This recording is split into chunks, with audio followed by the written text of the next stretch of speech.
because sometimes what's best for the family next door isn't what's best for your family. It's not a comparison thing. And even when our kids, attempted to bring that kind of stuff up, it wasn't the flippant conversation, well, then maybe you should go live next door if you think it's so great over there. Right. It was more of, hey, let's discuss what our family values are, what God's put in our life. And from there, then we're going to make the best decision for our family. Hello, everyone. We are Greg and Jacquie Francis, and welcome to High Performance Parenting, where our passionate goal is to encourage you to raise champion children in a crazy world. Every week, we will bring you multiple episodes from our extensive experience of raising our six happy, healthy, successful, godly kids who are confidently equipped to win big in life. We deeply believe that any parent who is provided with the right knowledge and continual support can raise amazing kids. And when they do, all of our futures get better. If raising up future generations of absolute champions matters to you as much as it does to us, here's how you can contribute. Like and share this podcast with everyone you know. And together, let's embrace this journey of raising champion kids in a crazy world. Okay, guys, we're back chatting with you guys. And at the end of the last conversation we had, we were talking about the importance of having, conversations, mom and dad, to help everyone kind of be on the same page and prioritize what's important and, what's going on. But towards the end, we were kind of hitting on how important it is to have those conversations alone and not with ears that can hear everything. It's really interesting, actually. I will call around the house and try to find kids to do stuff, help with stuff. Nobody can hear me. Nobody can hear me, And you're not quiet.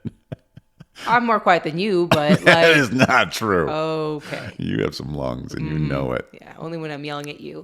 And well, whatever, but still. Not when I'm yelling at the kids. But anyways, and then all of a sudden, their ears perk up the middle. You start kind of whispering to each other. Literally. Or I was just talking to my friend Candace the other day, and she was sending me a message, and it was so quiet and peaceful. I tried to send one back to her. It's loud. And I'm like, can you hear me? And she's like, well, I'm hiding in my laundry room. No kid willingly comes into my laundry room. I'm like, oh, that's your office. Okay. That's where I got to set pretty up. Smart, actually. I was like, okay, lesson learned. I'm going to put my desk up in the laundry room with a Zoom attached to it. Hey, Jackie, we hear some rattling. It's just my dryer.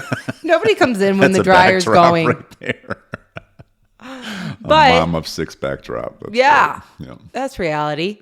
Don't hide in the pantry, though. They come in there all the time for snacks. Oh, my gosh. And everything under the sun. That's not a good hiding place. I can't walk in the pantry without turning around and somebody's standing behind me. Like, ever. It's like you quietly try to open up.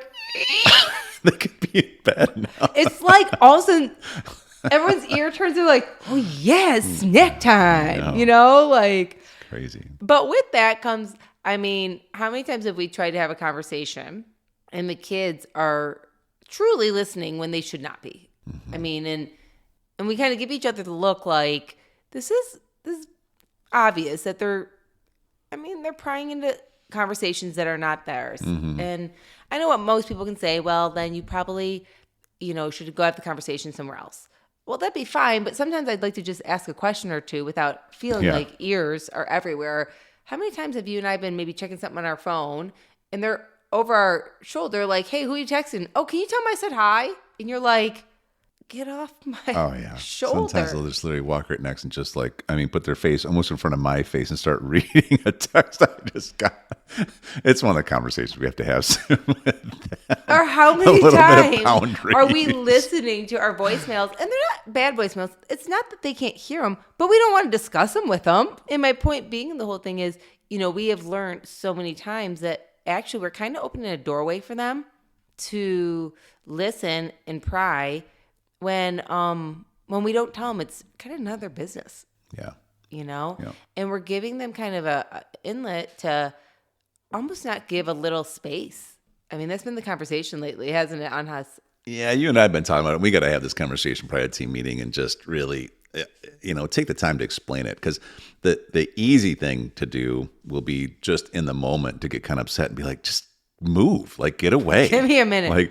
Like, just stop. You're being rude, And then they kind of snap out of it like, oh, I don't even realize I was doing it really. I just got to, like Drew, he'll just walk by. And a lot of times, whenever I have my phone in front of me, he always wants to check because he thinks I'm usually checking the sports score. Yeah, so then he just wants to sit in my lap. Yeah. But then if I'm not, and I'm like in the middle of a business conversation, I'm trying to think through what I'm going to say, and he's just sitting there and he's like almost got his finger in front of it reading it.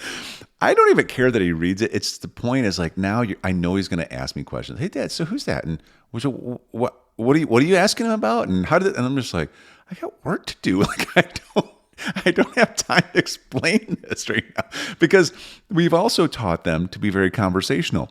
Totally. So they know that you keep asking multiple layer questions, right? So when they do it to us. That backfired for us. Totally. That hurt us later on. But this is a great like topic though, and we're living in the middle of right now because this is something you and I actually we have a team meeting tonight. Maybe we'll bring it up and we can talk a little bit about this, about how we're going to address it and just kind of the key points. But again, for everybody out there, this is a perfect example. So tonight we'll do discussion during our team meeting. We'll have an episode on team meetings coming up, but part of it is discussion. And that's like these kind of things. Anything you and I have already talked about, we know we got to communicate with the kids.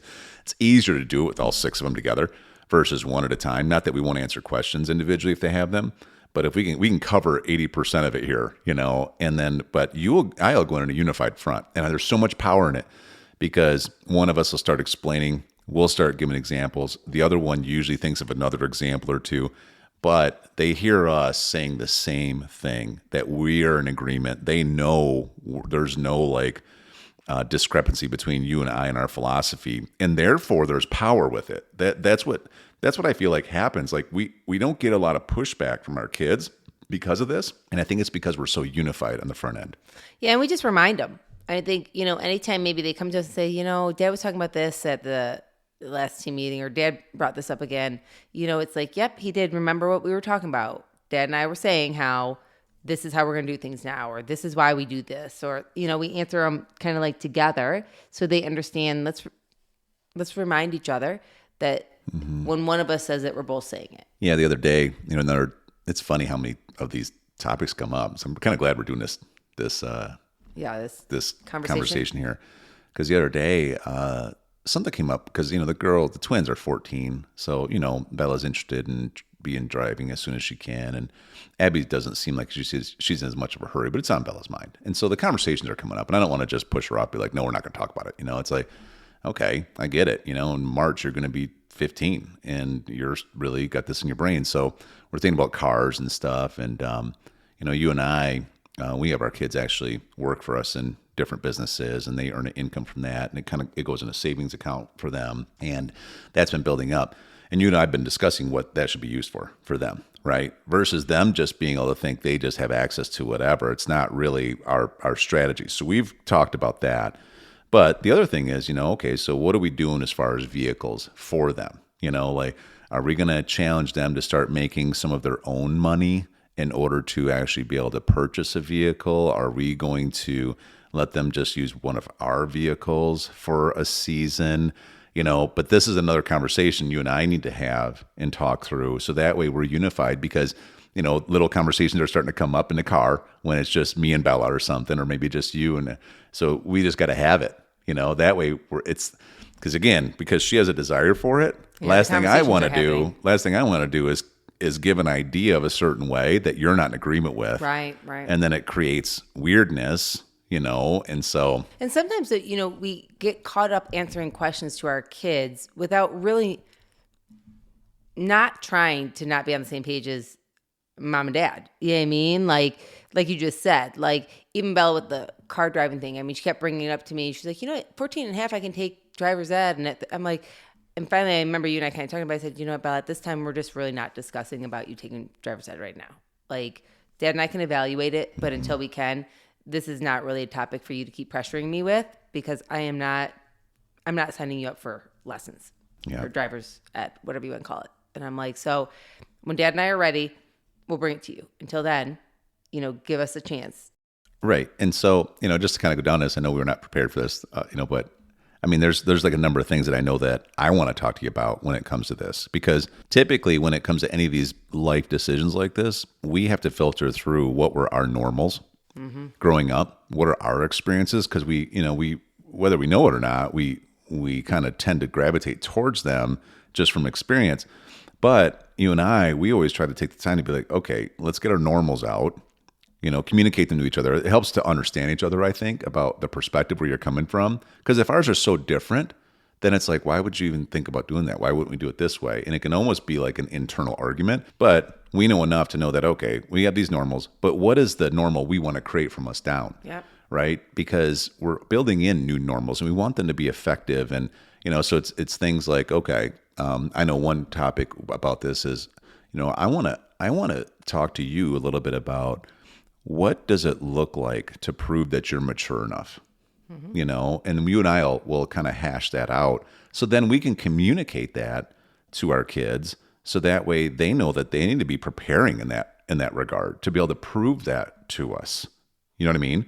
Instead of just not having that kind of conversation. Are we going to have them do some work to be able to earn a vehicle? Are we going to do part of it versus they did part of it? Like that was a normal for me.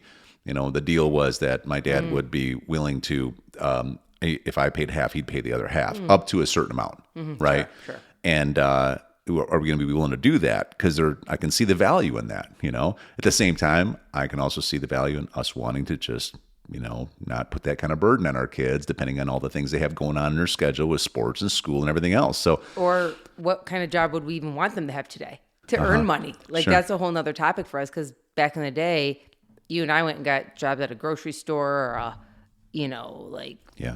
restaurant. Hoeing fields. Right. Like, pulling weeds and stuff. Yeah. And then for us, we have a different philosophy on what quote unquote jobs look like for our kids in today's world. So like even just us talking about that, I mean, for me, do we want them to start some kind of a business that they can make the money? Totally. Yeah. Right. And versus working a job. Right. Because Bella could go out there and try to babysit everywhere, but do we want to do that? Because now that's a burden on you, having to take her to places. Right. So it's like a part-time job for you, and she earns all the money. Actually, I think I should get part of that money. Now that I like this. It's not a good gig for you. Wow. It's really not. No, because you're really sweet doing it for her though. Because that's a whole nother thing. But no, and again, just talking about this, it's so important. See, these are the kind of things, though, everything we're even talking about right now, that we would hash out ahead of time before we say, hey, Bella, so when you turn 15, sign yourself up. We're going to get you some driver. We would have to have some deep conversations between you and me first, then with her, before we would ever get to a level where we're ready for that, Right. And with that too, like you just said, I got to tell you, everybody has to figure out what's best for their family. Like, I mean, sometimes people have reasons to, for instance, have your kid get driver's ed at a certain age, get a cell phone at a certain age, get a job at a certain age, get opportunities to do certain things at a certain age. Everybody has their own thing going on and why they're choosing what they're doing. You know what I mean? I think for us, the biggest thing is, and we aren't set in stone. We're just always thinking, well, if we do it for this kid, we're going to have to be able to explain it to the next kid and explain it to the next kid, why we're choosing what we're doing. But, the world is absolutely crazy today. And changing fast. And we've talked about, I don't know how many times, first of all, we didn't even get cell phones until we could afford them out of college. You know what I mean? And those phones were literally flip phones that are completely different than a mini computer on your hip. Right. So you didn't have to deal with every driver on the road is texting or something while watching they're driving. Watching a video, looking at a YouTube, or making a TikTok. So even if we get our kids to not do that, it doesn't mean everybody else isn't. That's right. So those are factors. Or for instance, today, like literally it seems like most people are stressed out, and maybe it was like this before, but road rage is a real thing around here. It's like, I don't even know. There are crazy drivers. Do you know what I'm saying? That's different. I mean, Greg grew up literally in the country where there was like 2 cars on the road.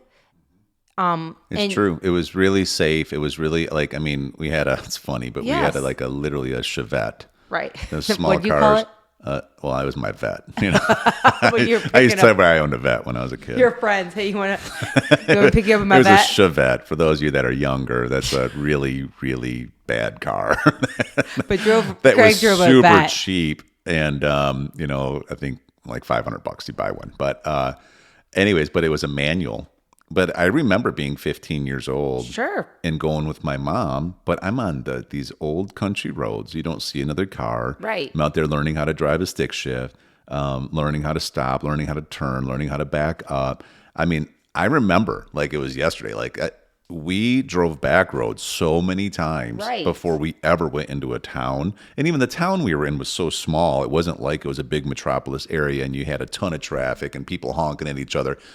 So. And you didn't get on the expressway until way after that. And so, like you said, bringing in norms, right? Yeah. And like for me, same thing. My parents had strict rules on the time I could drive or, how many people could be in the car or where I was going or, you didn't just get to go grab the keys and take it when you wanted to type thing. Even though they helped buy it for me, it wasn't just mine to take, know, and so it's just really a different world today. And so I think a lot of that goes into consideration. I know all parents feel the weight of it and all parents feel the pressure. Yeah. And that's probably one thing that I think parents need to get on the same page with is just because, and we always hear it, just because the kid next door is doing it doesn't mean that you're going to do it. Right. You know what I mean? But to really stick with that because sometimes what's best for the family next door isn't what's best for your family. And it's not a comparison thing. It's not anything else. And even when our kids, attempted to bring that kind of stuff up, it wasn't the flippant conversation, well, then maybe you should go live next door if you think it's so great over there. Right. It was more of, hey, let's discuss what our family values are, our standards are, what we're trying to accomplish, what God's put in our life. And from there, then we're going to make the best decision for our family. And every family is trying to make the best decision for their family as an individual unit. Yep. Hey everyone, thanks for listening and thanks for your love and support. We hope that today's episode added tremendous value to you and your family.